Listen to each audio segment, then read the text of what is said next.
Hello, everybody. Welcome to Monday's supporters only live stream. Again, I apologize for my sewing gear being all over the place in the background here. It is Christmas time. So if you're watching this on the replay, that's what's going on. Sometimes I sew at Christmas, I make gifts. Um, so before we get started on today's topic, which is about how school choice is creeping into homeschooling and how you can protect yourself, I want to get a couple things clear about what I mean when I say homeschooling, like the definition of homeschooling. I think it's important because I'm noticing people still have a definition that doesn't exactly align with mine and with the one I'll be talking about in terms of vulnerability. If you think that what we did during COVID, when everybody was sent home and put onto virtual school, constituted homeschooling, that's incorrect. That's not homeschooling. That is virtual schooling. If you think that being at home and connected to K-12 online through your district is homeschooling, that is not homeschooling. That is virtual schooling, also through the school system. And there are a variety of different permutations of that. So, for example, even if you're working through something like Williamsburg Academy, like I used to be with my kids, or Well Trained Mind, unless the program itself is disconnected from your school district or any school district. In fact, it's one of the reasons I left Williamsburg with my kids is they got hooked into their local school districts, started taking on tax dollars to pay for public school kids to virtual school through their program, and thus their curriculum changed. Well Trained Mind changed of its own accord. Not sure whether they're taking ESA money, but I noticed they started changing curriculum. And while they still would count as homeschooling in my definition, because parents are still picking and choosing classes, and they don't have sort of an accredited program that you join all of it, and you can opt out of certain classes, but then you're kind of on your own and you won't get a diploma from them. um they still count in that way. Anytime you are doing education through a program that either is accredited and has graduation requirements that your kid has to take, and you can't opt out of them even though you chose the program, or is literally supported by your district and has kids in from your district in the classes, you're not homeschooling, you're virtual schooling. And I think that's a very important distinction to make. In fact, I would prefer if we change the term homeschooling to uh, parent directed education or parent selected education or some other kind of definition, because otherwise we're making homeschooling about the location and not about the choices that parents make around education. And that makes it easier for people in the school choice movement to say that this isn't going to hurt homeschooling. It's not going to affect homeschooling. You can still homeschool. You can still don't worry about any future regulations, or there aren't any now. And the future ones are only going to be this or that, either won't affect you. Well, won't it though? They're able to get away with saying that because they're situating homeschooling as a place, something your kid's going to do, not in a building owned by, literally owned by the state, through a private entity of some sort, a middleman, a public-private partnership, etc. And as long as you can decide where your kid sits when they're doing that, it's homeschooling by their definition. That's not what I'm talking about. When I say that school choice is creeping into homeschooling, I mean the kind where we parents decide, maybe on a day-to-day basis, but certainly probably semester after semester, if you want to go by semesters, year after year, that we want to sit down and make decisions about what our kids are going to learn, how many hours a day they're going to spend doing any kind of academic or school related activities, things that don't fall under the heading of playing without some sort of purpose. We want to make those decisions, even day to day. We want to be halfway through a curriculum and say, this is not working. We switch. We don't like it. We're not going to do it anymore. Done. Or, I know we've been doing science on Mondays and Wednesdays, but you're caught up, you're way ahead. We'd only need to do it one day a week. Or conversely, we need to speed things up a bit, or we're going to be doing biology for 2 years. And I'm pretty sure you wanted to move on to the next subject based on what we as a family have discussed you want to do with your education. So we're going to need to step it up to 4 days a week or whatever. You want to make those decisions. That's homeschooling. That's homeschooling. You want to decide not to take biology at all. Not interested, mom. Not going to do it. You know what I want to do? I want to grow up and be a welder. I want to grow up and work, in some other trade or other. I'm going to be a carpenter. So biology is like, basic bio, okay, but I'm really not interested in doing a bunch of labs and I don't want to do all this other stuff. And I'm not going to college and it's whatever. Don't want the big detailed AP biology class. You can decide as a family, okay, fine. You'll still graduate, whatever. That's homeschooling. It is not homeschooling when you're ticking off, when you say, well, my child is in 10th grade and boom, a bunch of classes appear like in Power School or Acellus. I can't tell you how many people I talked to and are like, oh, even kids, I interviewed somebody who said, I graduated early because of I homeschooled through Acellus. I'm like, you didn't homeschool. Yes, you went to school at home through the computer. You decided to go at your own pace. Fair enough. And you chose which classes you were going to take. But those classes through Acellus, while they're not all garbage, I'm not going to say that they are, because you signed up for the 10th grade curriculum or the 9th grade curriculum and the class that they had, you are much more in line with what's going on in your district. And when the district or when your state or all the states or the federal government makes a rule or regulation, it's going to appear in Acellus because they're accredited, their transcripts, whatever, are approved by the government and so on and so forth. So I wouldn't call that homeschooling. That's just virtual schooling at home. Again, not to diss on it. You might think that's certainly better than sending your high school kid into a sea of bullying and racism and all that kind of stuff. And I wouldn't disagree with you. But I want to be very clear that those things are already captured. They're already under the thumb of government. Whatever it is they're putting forth as biology or as English or as history already has the government's fingerprints all over it. Now, does that mean it's as bad as your local district, as influenced by DEI or woke ideas? Not necessarily. You would have to look at the individual syllabus and the teachers and so forth to decide for yourself.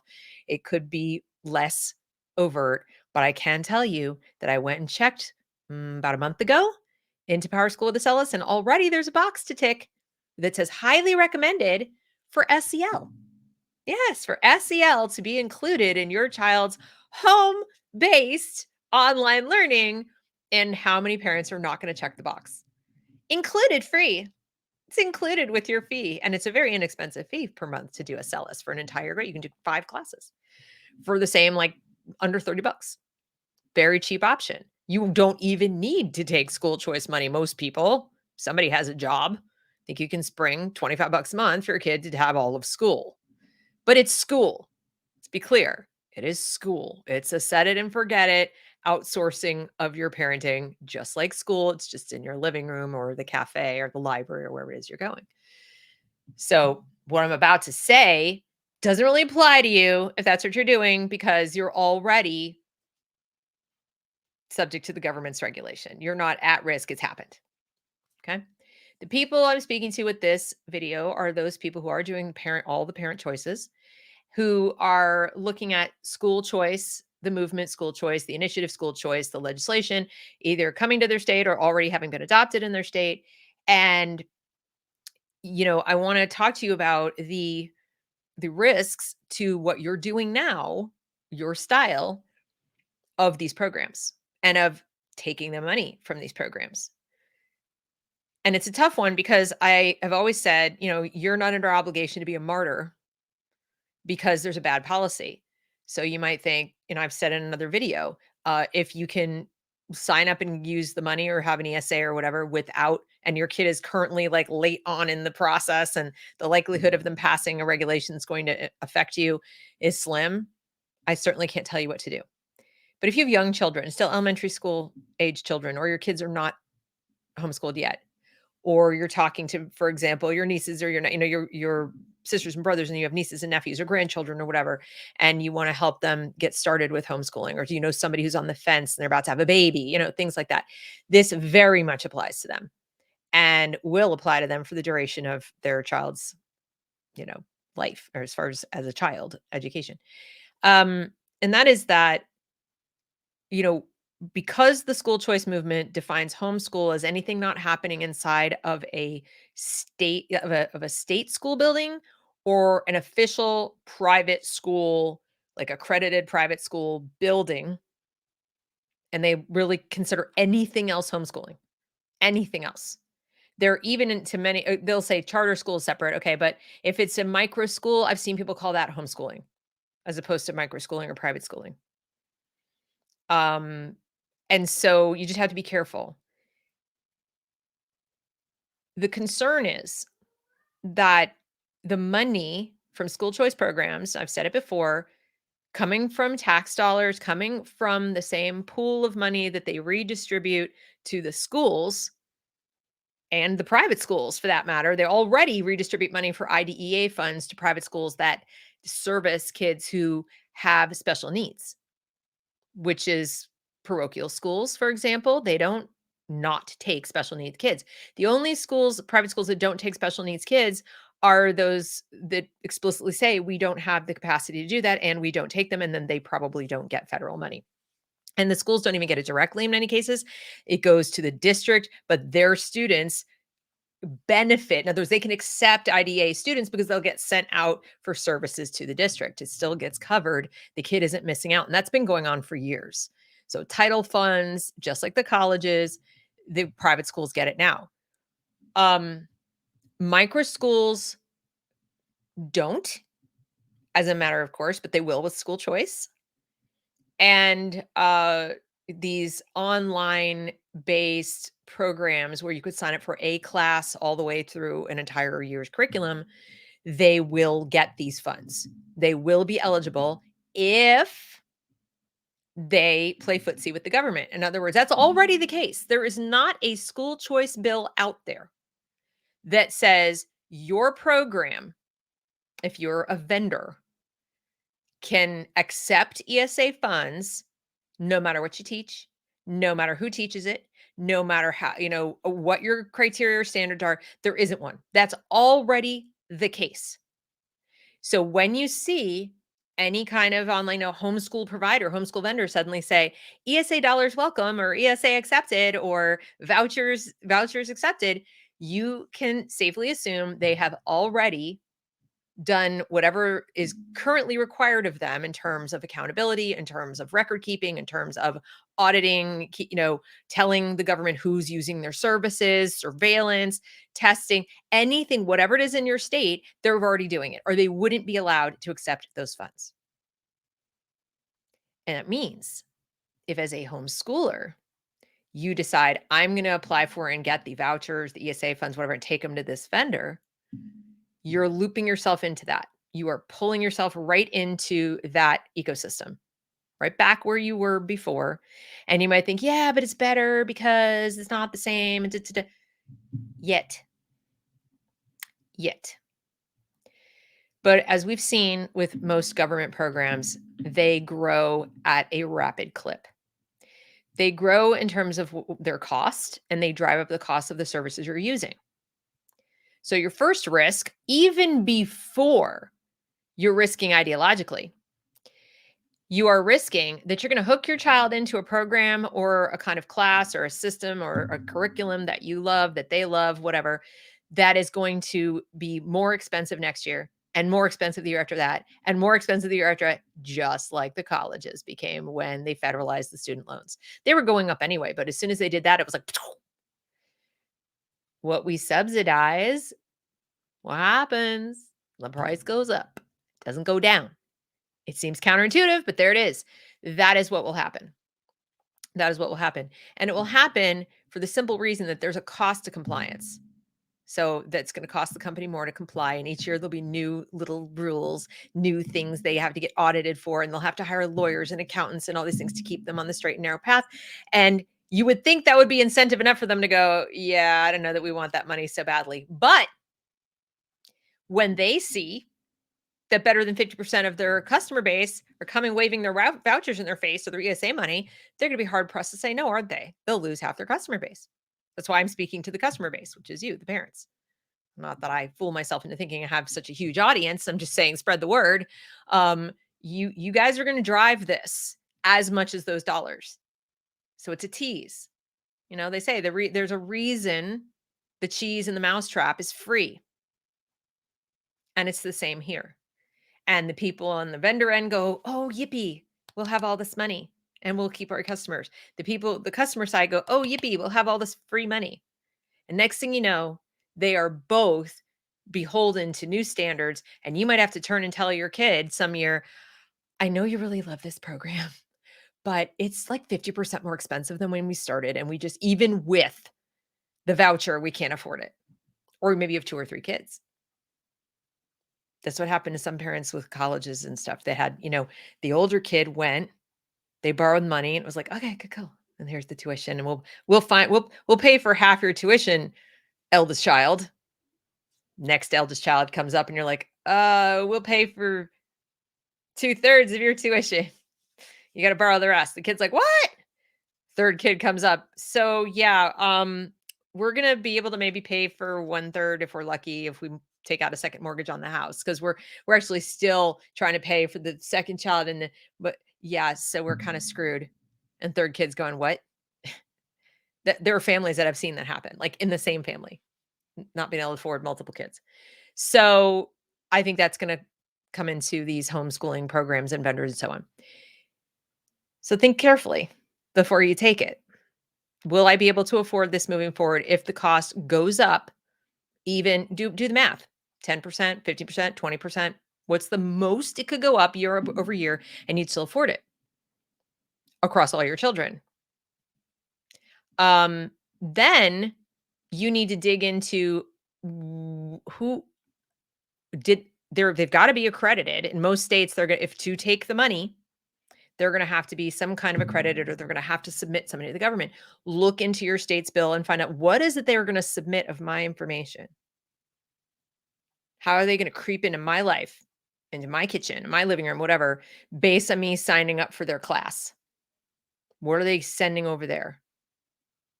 Because remember, the school choice people say, "No, they're just going to give you the account and you just have to use the approved things and everything will be fine." Well, there has to be oversight somewhere. And if there isn't, I can promise you in about 5 minutes, voters on the left are going to be demanding it. So it's going to happen anyway. So the oversight is usually going to come on the back end with the vendors accepting the money, just like Medicare, Medicaid, and all these other things. No, the government's not coming to you necessarily when you sign. I mean, they ask you for certain pieces of information in order to be signed up for Medicare or Medicaid, but they're not asking you to justify every single little procedure or code. That's for the vendor. That's for the doctor, isn't it? So the doctor has to share with the government whatever the government asks about your health, because you are taking advantage of these funds through them. The vendor becomes their bitch, basically. And you have to then decide philosophically, do I want to participate in that? Do I want my child learning from people who so willingly signed up to be the government's bitch in exchange for money? And we can feel sorry for them all day long about, well, they would have gone out of business, blah, blah, blah, blah, blah. No offense, but maybe they should then. If you cannot figure out how to provide value to what is now a growing number, like rapidly exploding number of parents who want options, who want change, if you can't figure out how to at least keep your business stable in that environment and sell people on how you don't take those funds, how your prices are not going to go up because of compliance costs, how you are going to reflect their values. And, the old selling point for private schools back in the day was, yes, yes, it's more expensive, but, but you're getting these intangibles. So if they can't do that, if they can't even educate their customer base on that, then maybe you need to go find somebody different, or better yet, do it yourself, complete DIY. with primary sources books and your own figure it out.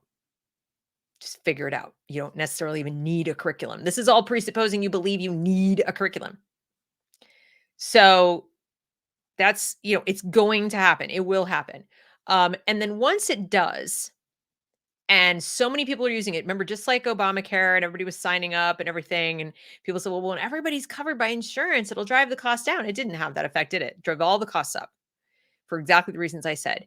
And what ended up happening was that the people using all the facilities like you have to wait forever for an appointment, but so you're also going to run into situations where you want to use the money and you're like, yeah, I want to use the money, but you can't get into the class. It's full. They can only hire so many teachers.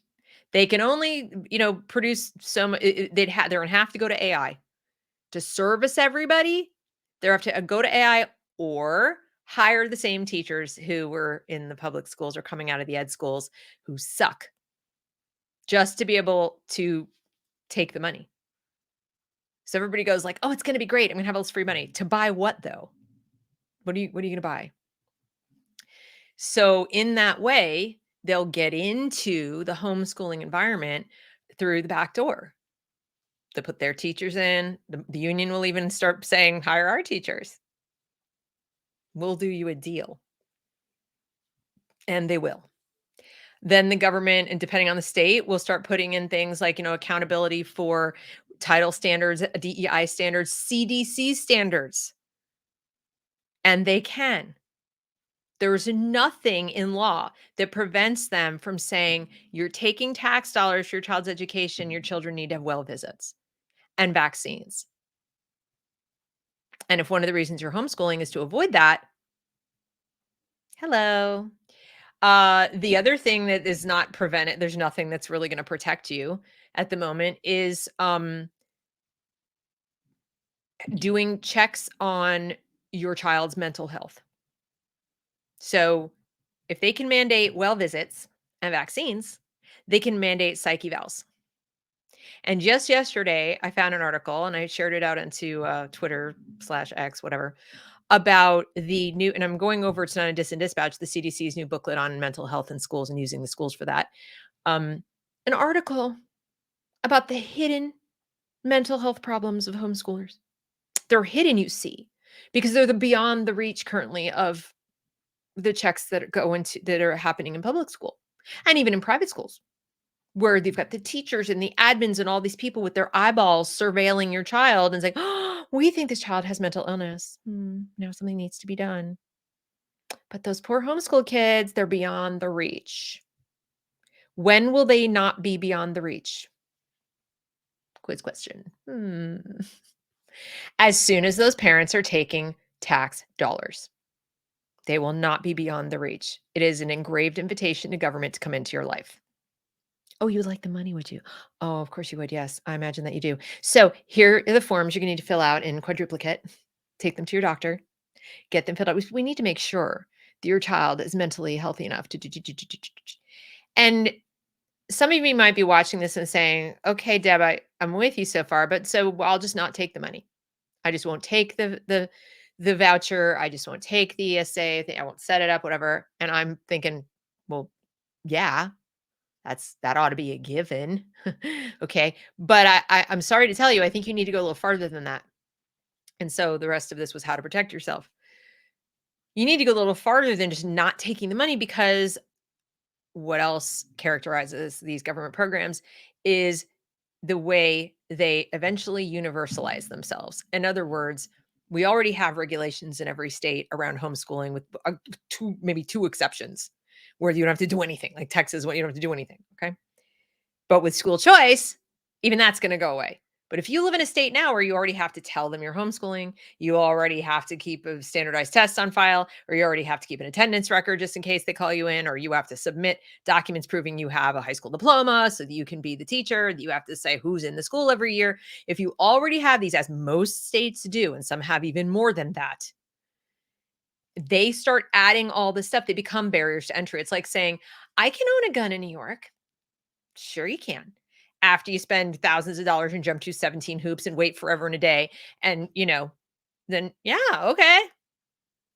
Not exactly what it is to own a gun in Texas or North Carolina, but you're not literally disallowed. Well, the same thing is going to happen with homeschool. The way they're going to chip away at it is make it increasingly difficult, the barriers to entry for all homeschoolers, not just the ones taking the money, because they're not going to want to keep separate records.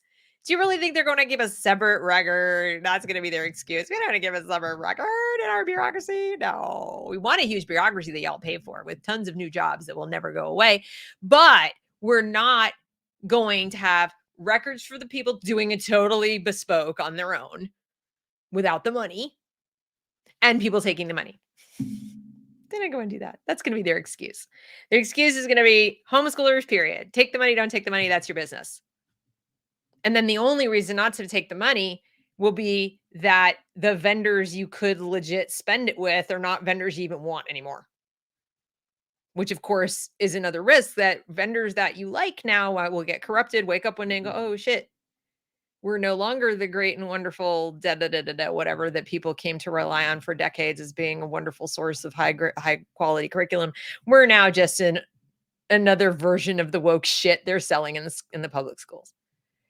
Because government has pushed us and pushed us and pushed us. And we grew over the last 2 or 3 years, and we hired a bunch of teachers, or we hired a bunch of writers, or we bought an AI system, or we did whatever we did. So take advantage of all these new customers.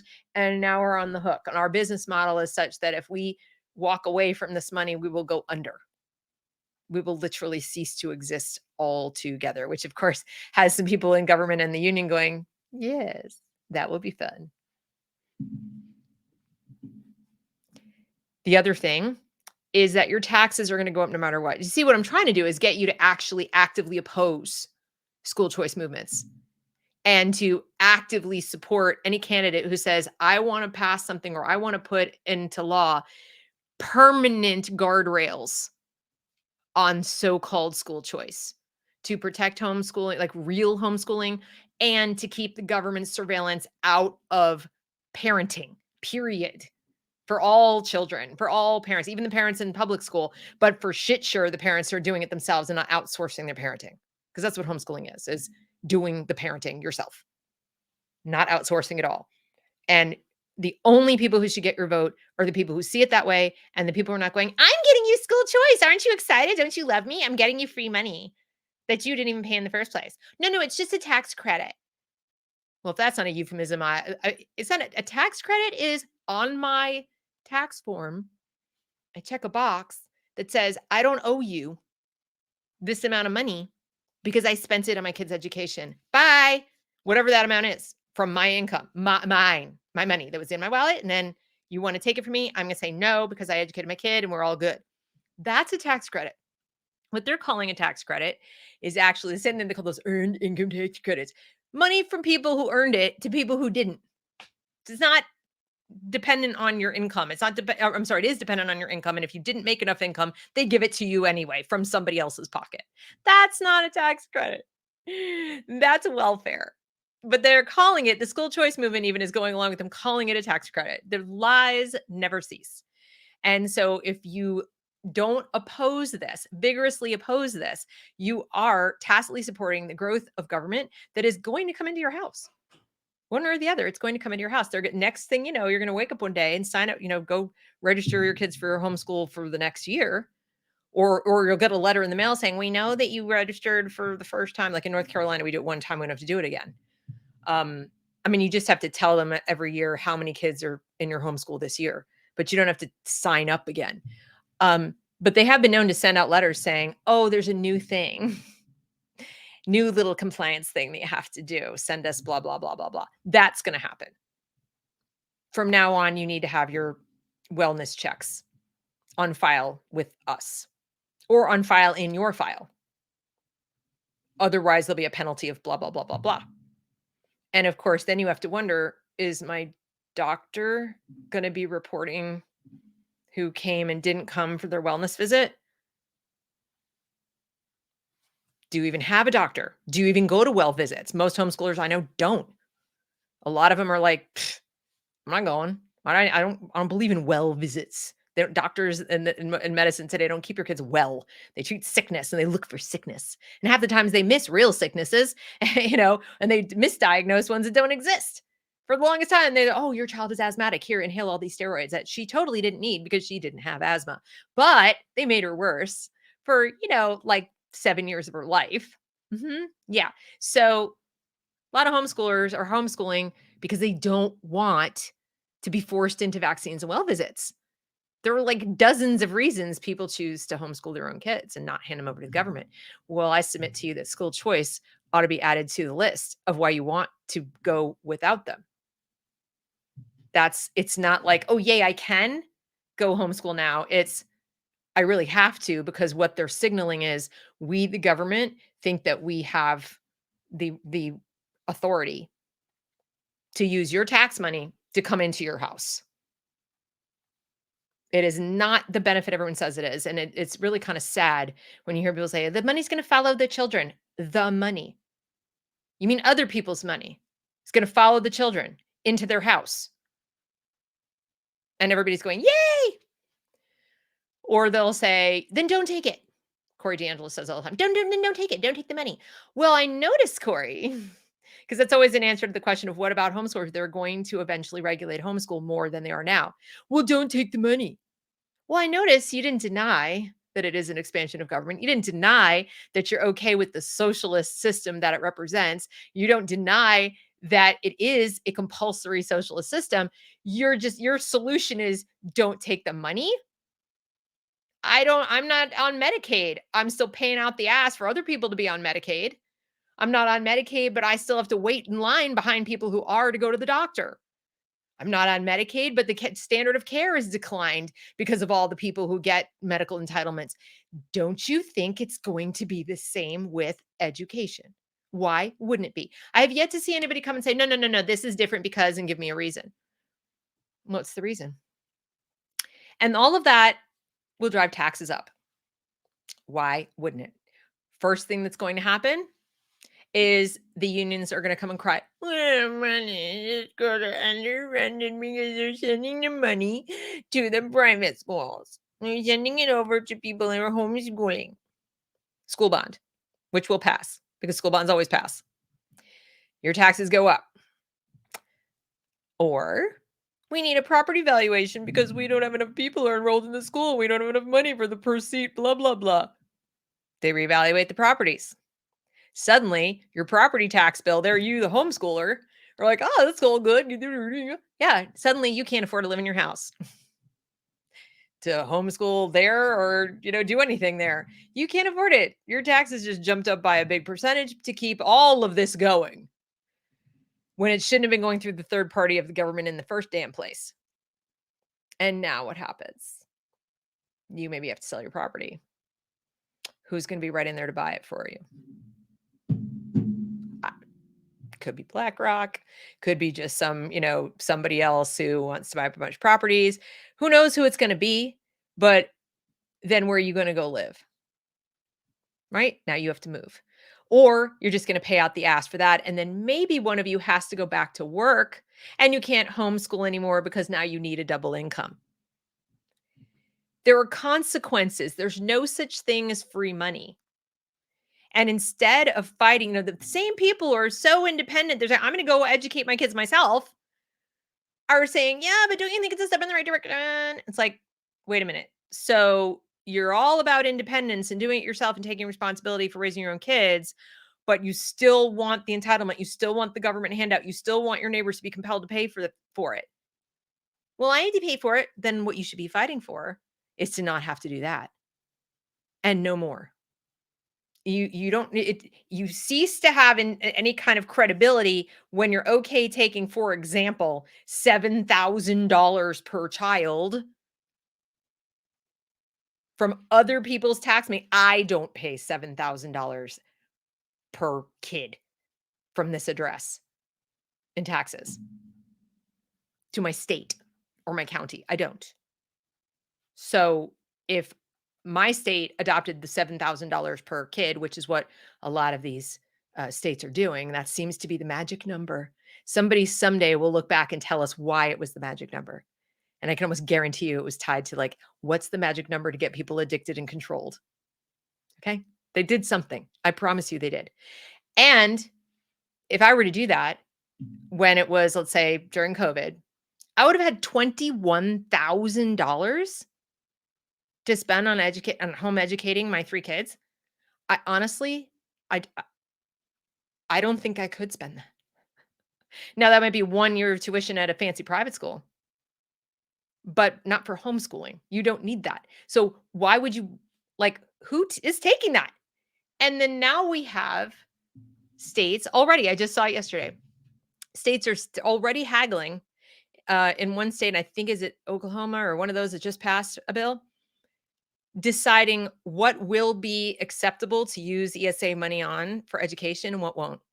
And they're getting down to the nitty gritty, like you may or may not buy a second computer monitor, or you may or may not go on a trip, or you may or may not, sign up for this class, that class, the other. Well, then some of the stuff might seem ridiculous. You may or may not have a ping pong table, or what was one of them? Have a big screen, buy a big screen TV with it. Now, ironically, I can think of many, many reasons why I might want to have a ping pong table as part of my homeschool if I had room for it. I might want to spend disposable income on it and then, have my kids do things with the ping pong table that were educational. I could come up with reasons for that, why I think that would be legit. I can't do it for using other people's money to pay for it though. That would seem a little bit extra. And that's the problem. They're going to get in there and tell you what is and is not extra. And today it's a ping pong table. Tomorrow it's Montessori style cookware for your first grader, which is perfectly appropriate for educational purposes, but they might decide it's not. Just use the regular pots and pans. Who knows? They might get that nitty gritty. They might say, no, it's good enough to just use the online version of the blah, blah, blah. You don't need to buy the book. It's okay for you guys to not actually go to dance class. You can just take the online class with the AI. That rest is extra. And suddenly it'll be just like the quality of medical care you get from Medicaid, the VA, or even Medicare without supplemental out of your own pocket.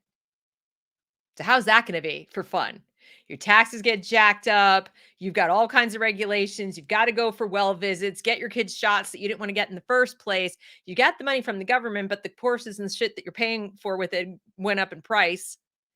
And the only way for you to afford good, passable quality for any of it is to pay more out of your own pocket. How's that going to be?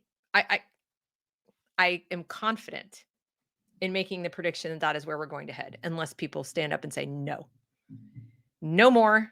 It's already done in so many states that school choice has passed, and so a lot of people are saying to me, "Well, where were you back when?" Blah, blah? Saying the same shit. Nobody listened. So I'm continuing to say it because at least you can fight now to try to rein it in as best you can. And things have been known to be repealed and undone. They have. Yeah, some of your neighbors will hate your guts if you refuse to support school choice, but it's not wrong to do the right thing. Now, how you can protect yourself while all of this is going on is do your level best to disengage as much as you possibly can with the government. Like I said, pick curriculum that has either explicitly committed to not taking public funds or that you know uh, you would be okay switching from if they did. So have a backup or two or three. I wouldn't even oppose. In fact, I might suggest calling the curriculum manufacturers and developers, whatever that you use that you love, and saying, "Hi, I just have a question for you for what it's worth. Are you planning to take these funds? Because I hope that you're not. And here's why. They may not be hearing from people like you. Get a group of people together who agree with you and call these outlets, call these vendors and say, "We stand by you. We will continue to buy your products, but only if you don't play footsie with the government. You start playing footsie with the government, we're not going to be long for your customer list." Same with your doctor. If you have a primary care doctor, ask them what their policy is going to be if the government comes calling and says, "We want to insist that people who are homeschooling get these shots. So if like you might not go for well visits, but what if you have to go see the doctor because your kid has something wrong and you need medication or you need something. And you walk in and this is what already happens to me and my kids. Oh, I see you're behind on your shots. You didn't get vaccinated for my favorite one is now they're telling my teenage kids that they need to get RSV vaccinations. I'm like, I'm sorry, what? Or they need to get boosters of their varicella, their chicken pox. Or, whoops, and then, of course, the Gardasil garbage, which we skipped. And there's not a time that my kids go to the doctor for a legit reason, like something's wrong that they don't hear about. Well, you're behind in your vaccines. And thankfully, in my state still, I'm able to say, "Mhm, yeah, so moving on, what should we do about the blah, blah, blah problem for which we showed up?" They don't like it, but they can't not write a prescription for antibiotics or whatever it is that we're there for, like a referral to physical therapy or something because my daughter doesn't have a Gardasil shot. They can't deny us care, but because we're not in the school and we're not tied to, we don't, they're not duty bound by regulation to say, I can't treat you. I know that you're homeschooled, but I will be in violation of regulations on me as a doctor if I don't at least tell the doctor or tell the government that you refuse the shot. And I don't know what's going to happen then. They may not, whatever, your insurance may not cover this. You might get in trouble. They might, DSS might knock on your door. There could be any number of reasons. And that is more likely to happen to a homeschooling family. We already know that that happens to homeschooling families who refuse shots in some states, that they get a visit from DSS. And you might think, well, that's fine. I don't do well visits, but there may come a day you need to go to urgent care or the emergency room, or you need to go to the doctor because something is actually wrong and your kid has like a massive ear infection or who the heck knows what's going on and they broke a bone and you need care and they will get you. So, short of wrapping your children in bubble wrap and making sure nothing ever happens to them, finding opposing this and supporting groups that support medical freedom, that support education liberty is what you need to do to protect yourself. And then, like I said, interview your doctors, interview your vendors. If you go for any kind of extracurricular activities, open your mouth and use it every chance you get to defend individual liberty and to suss out who are the people in my community who are aligned with this. And if all else fails, start your own. So, for example, like start your own little co-op, start your own little micro school, start your own little thing that will commit from now until whenever in some kind of document or whatever that we're going to band together. We're going to work together to provide whatever we need and not take government funds. And that could include nurses, doctors, etc. Like I said, if you need trauma care, you're going to end up at the hospital. But you might be able to find somebody who's a liberty-minded doctor or nurse who won't take any of this government money. No Obamacare stuff, no Medicaid, no Medicare. And when they're completely independent in that way, the government thankfully still cannot force them to do things. They can't. They still have the ability to write prescriptions. They still have the ability to practice medicine and get a license. You're not obligated in the United States of America to provide services or provide information and surveillance to the government if you are not taking their funds, if you're not taking public funds. That they cannot do. So find out who those people are and start creating that parallel universe for yourself as soon as you possibly can, because it's coming. They're coming in to the homeschool world at a rapid clip, and I don't think people see it coming. And the unfortunate thing is those who say, "Well, I'll just go sign up and then I'll quit when it gets bad. I'll take the money now, but then if things get really bad, I'll stop taking it." Like I said, you're setting yourself up to go try to find resources on the fly. And there's your kid going, but I like going to the such and such gymnastics center and I want my music lessons. Blah, blah, blah, blah, blah." And you're going to be right back in the same situation that parents find themselves in who have kids in middle school and above in public school who want to yank their kids out. And now you're causing trauma to your child because you want to disengage from the government after having engaged with the government and thinking, well, I'll just keep my eye on it. It'll be okay. Morally, ethically, don't engage. You shouldn't engage it because it's wrong. What they're doing is wrong. It's not choice. It's a euphemism. It's more choice for the government about what you do in your house. That's literally what it is. It's projection 101, and I don't know what else to say about it other than that, but you've got to start going rogue and off the grid with the services you use in relation to your children and your homeschooling in order to protect yourself from coming under their surveillance and their gaze. That should probably protect you. Um, and hopefully more and more people will start speaking out and this will be curtailed. But I don't see any movement in the Republican Party. They are absolutely oblivious to this. Either they don't know or they don't care or they're all in on it. They're all in on it. They're invested in it. They're going to make money off of it through these public private partnerships. We know Betsy DeVos is making bank. And we know that a lot of these other people are using it as an election issue. Like me, I'll get you school choice. And so many people are like, yes, I'm going to vote for the Republican because school choice. Nope. If they genuinely cared about small government and fiscal responsibility, they would not only oppose government run school choice measures, they would be standing there making a case, a solid case for free market solutions, truly free market solutions. And I'm not hearing that from any of them. Zero. Zero. So that's what I had to say about that. I wish I had better news, but unfortunately, now with the CDC coming in and saying they're going to use schools for checking up on mental health, and now that I'm starting to see articles floating around, I'll go through one tonight about the hidden mental health crisis in homeschooling, hidden behind the closed doors of the parent's home, hidden where we mandatory reporters can't see it. We need government ways to get into their homes and check up on their mental health. We need to check up on these homeschoolers. And with John Oliver's, little show, it's starting to seep out. You can see it sneaking in their rhetoric. There was just a news story like she said she was homeschooling, but listen to the horrors of what was actually going on behind closed doors. That was just out last night. I didn't even read it. I refused to read it. I was like, I don't even want to read this obviously positioned piece designed to further that narrative. This is what they do. Slow drip, drip, drip, drip. So, anyway. All right, so that's what I've got for you today. Please remember that it is day 5 of the 12 days of Christmas. Those of you watching this on the replay, I'm sorry you missed it. I mean, the replay way after Christmas. And on day 5, we have free upgrade to the Rhetorician membership. So if you are a logician, go use the code. Don't forget to use the code. Don't just check upgrade.